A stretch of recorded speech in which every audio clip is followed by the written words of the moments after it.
EVM बाबत राज्यभरात देशभरात वेगवेगळे प्रश्न उपस्थित केले जात आहेत आणि त्यात आता विधानसभा निवडणुकीनंतर अनेक उमेदवार आपल्या मतांची पुनर्मोजणी म्हणजेच पडताळणी करण्यासाठी आणि तपासण्यासाठी अर्ज करतात. छत्रपती संभाजीनगरमध्ये देखील असे अनेक अर्ज आलेले आहे. पण ही प्रक्रिया नेमकी काय आहे आणि खरंच तुम्ही जे मतदान करता ते मतदान पुन्हा पडताळणी केलं जातं का आणि ते मोजलं जातं का? हे सगळं जाणून घेण्यासाठी आपण छत्रपती संभाजीनगरचे कटके सर आपल्यासोबत आहे. सर, पहिला प्रश्न असा आहे की अर्ज हे प्रत्येक उमेदवाराला करता येत नाही. तर त्याचे नेमके नियम काय आहेत? कोणते उमेदवार आहेत ज्यांना ते अर्ज करता येतात आणि त्यासाठी काय काय नियम आहेत? नमस्कार. मी देवेंद्र कटके, उपजिल्हा निवडणूक अधिकारी, छत्रपती संभाजीनगर. उमेदवार क्रमांक 2 आणि उमेदवार क्रमांक 3 यांनाच केवळ इलिजिबल कॅन्डिडेट म्हणून अशा स्वरूपाचे अर्ज करता येतात. ज्यांना कुणाला ईव्हीएमचं चेकिंग आणि व्हेरिफिकेशनसाठी अर्ज करायचे त्यांनी अनेक्झर 1 मधला जो फॉर्मॅट आहे त्याच्यामधला अर्ज निकाल घोषित झाल्यापासून 7 दिवसाच्या आतमध्ये जिल्हा निवडणूक अधिकारी यांच्याकडे करायचा असतो.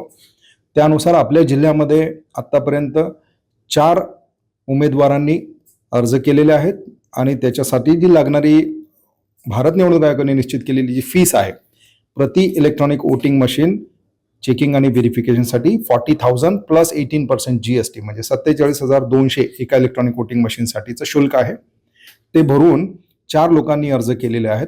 आता या सगळ्यांची माहिती नेक्स्ट 5 डेजमध्ये CO ऑफिसला सबमिट करण्याची तरतूद आहे आणि CO ऑफिस पूर्ण राज्यामध्ये जे प्राप्त झालेले अशा स्वरूपाचे अर्ज आहेत याची माहिती संकलित करून भारत इलेक्ट्रिकल लिमिटेड आणि किंवा ECIL आणि भारत निवडणूक आयोग यांना याची माहिती पाठवतं.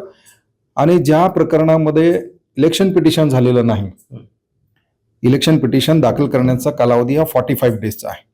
45 दिवसामध्ये ज्या ठिकाणी इलेक्शन पिटिशन झालेलं नाही अशा प्रकरणामध्ये मग भारत निवडणूक आयोग आणि CO ऑफिस म्हणजे chief election officer of Maharashtra हे शेड्यूल देणार आणि त्या शेड्यूलला बेल किंवा ECILचे इंजिनियर हे जिल्हा स्तरावर येतील. तो शेड्यूल निश्चित केल्याच्या नंतर त्याचा टाइम टेबल उमेदवारांना शेअर केला जातो, त्यांच्या प्रतिनिधींना शेअर केला जातो आणि या चेकिंग आणि व्हेरिफिकेशनसाठी उपस्थित राहण्याची मुभा कॅन्डिडेट किंवा त्यांच्या इलेक्शन एजंट प्रतिनिधींना आहे. आता या चेकिंग आणि व्हेरिफिकेशनमध्ये आपण काय करतो तर जे काही क्रमांक उमेदवारांनी निश्चित केले असतील की अमुक या क्रमांकाचं बॅलेट युनिट, अमुक या क्रमांकाचं कंट्रोल युनिट किंवा अमुक या मतदान केंद्रावर वापरलेल्या EVMs आहेत याची आम्हाला पडताळणी करायची आहे, तर त्या मशीन्स स्ट्रॉंग रूममधून बाहेर काढल्या जातात by following complete EVM protocol.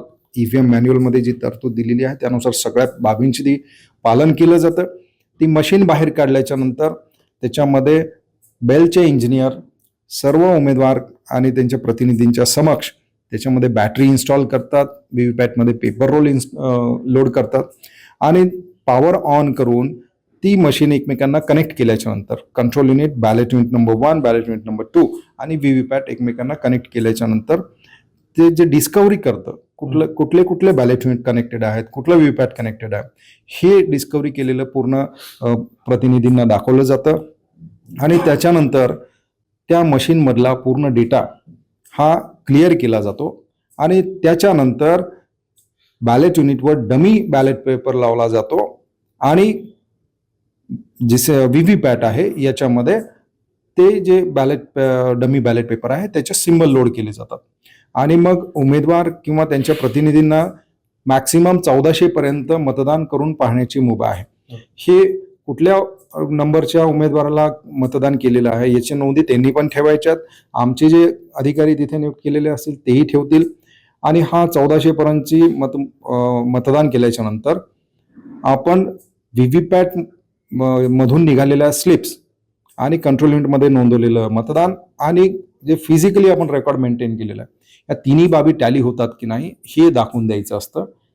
ही प्रक्रिया याला आपण EVMचं चेकिंग अँड व्हेरिफिकेशन म्हणतो. म्हणजे ही मशीन ही प्रॉपरली काम करते, याच्यामध्ये कुठल्याही प्रकारचा टेक्निकल फ्लॉ नाहीये हे दाखवण्यासाठीची ही प्रक्रिया आहे. बरं, म्हणजे उमेदवाराने समजा अमुक गावाच्या या नंबरची मतमोजणीची मागणी केली, तर त्यावेळेस तुम्ही ते झालेलं मतदान मोजत नाही, म्हणजे ते इरेज करतात, म्हणजे डिलीट केलं जातं आणि नंतर पुन्हा डमी चिन्ह टाकून त्याचं नव्याने मोजणी केलं जातं, म्हणजे झालेल्या मतांचं मोजणी होत नाही. अगदी बरोबर.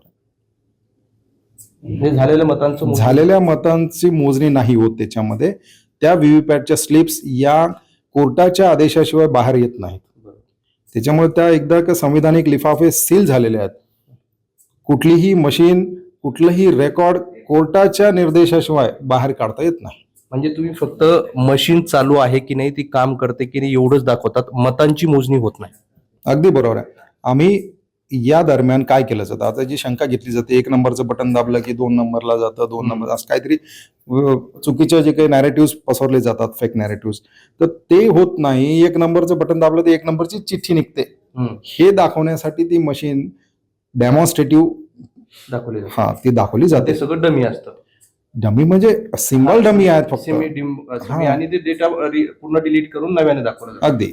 म्हणजे जुने मतांची मोजणी होत नाही. आणि समजा एखाद्याला वाटलं की 1400 पर्यंत मतदान जरी करायची मुभा असली, त्यांना वाटलं की 500 पर्यंत माझं समाधान झालेलं आहे, ते म्हणाले ओके ठीक आहे, दिस इज ओके, तर तिथे पण आपल्याला टर्मिनेट करता येतं. Not necessary to go up to 1400 ना. बरं, आता एखाद्या उमेदवाराला जर मतांचीच मोजणी करायची आहे तुमच्या डमी, तर त्याला काय पर्याय आहे? हे अधिकार डीओना नाही आहेत. तर अशा स्वरूपाचे काही कुणाचे तक्रारी असतील तर त्याच्यासाठी त्यांना इलेक्शन पिटिशनच्या माध्यमातून जर कोर्टाने निर्देश दिले तशा स्वरूपाचे स्पेसिफिक, तरच ती प्रक्रिया होऊ शकते असं मला वाटतं. बरं, किती लिमिट आहे की एखाद्या उमेदवाराला किती पूर्ण या विधानसभा क्षेत्रात किती तो मतमोजणी करू शकतो, त्याला काही मर्यादा आहे? डमीची म्हणजे तुमचं checking and verification 5% of total. मतदान केंद्र समजा 400 असतील तर त्यांना त्याच्या 5% म्हणजे 20 इलेक्ट्रॉनिक वोटिंग मशीन्सची व्हेरिफिकेशन आणि चेकिंग करता येतं. एका मतदारसंघात एका मतदारसंघामध्ये. आता 2 नंबर आणि 3 नंबर दोघांनाही अर्ज करायची मुभा आहे, तर दोघांनी जरी अर्ज केले तर मग 2.5% यांना आणि 2.5% यांना, असे म्हणजे एकूण 5%. हे होते कटके सर, आणि त्यांनी जी माहिती दिली आहे तीच तुमच्यापर्यंत पोहोचवण्याचा प्रयत्न करतोय.